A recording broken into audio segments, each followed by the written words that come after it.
আলুর পকোড়া বানানোর জন্য আলুগুলোকে ভালো করে ধুয়ে ছাড়িয়ে গ্রেট করে নিয়েছি, তারপর আরো বারবার করে ধুয়ে নিয়েছি যাতে আলুর স্টার্চটা বেরিয়ে যায়।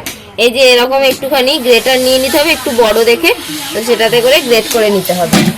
এটার থেকে জলটাকে ভালো করে চেপে বার করে নিয়েছি। এবার আমি একটা গামলার মধ্যে, বড় গামলার মধ্যে নিয়ে নেব।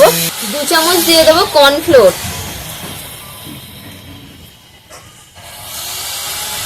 1 চামচ ময়দা দিলাম, 2 চামচ বেসন দিয়ে দেবো, হলুদ গুঁড়ো দিয়ে দিলাম, অল্প করে একটু লঙ্কার গুঁড়ো, একটু জিরের গুঁড়ো দিয়ে দিলাম, একটু দিয়ে দেবো চাট মশলা, ধনে পাতার কুচো দিয়ে দিলাম, কাঁচা লঙ্কার কুচো দিয়ে দিলাম, একটু আদা বাটা দিয়ে দেবো। সবকিছু একসাথে মিশিয়ে নেব। কোনো জল দেওয়ার দরকার নেই, এই যে আলুর যে গায়ে জল জল লেগে আছে তাতেই কিন্তু মাখাটা হয়ে যাবে। স্বাদ মতো দিয়ে দেবো একটু নুন। সবকিছু একসাথে মেখে নেব। এবার পকোড়া ভাজার জন্য কড়াতে তেল দিয়ে দেবো। এবার আমি সবকিছু মাখা হয়ে গেছে আলুর সাথে, এবার পকোড়ার মতন করে ভেজে নেব। তেল গরম বসিয়ে দিয়েছি, তেলও গরম হয়ে গেছে, অল্প অল্প দেবো আর ভেজে নেব।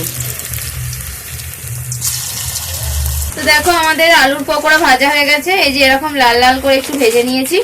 এবার এটাকে তুলে নেব, তুলে তেলটা ঝরিয়ে নেব। এতগুলো আলুর পকোড়া ভাজা হয়ে গেল। তো দেখো কত মুচমুচে আলুর পকোড়া হয়েছে। তো এইভাবেই তোমরা বাড়িতে তৈরি করো। আজকে রেসিপি কেমন লাগলো কমেন্ট করে অবশ্যই জানাবে। আজকে ভিডিও ভালো লাগলে লাইক করে দাও। তো আজকের মতো এখানেই শেষ করছি।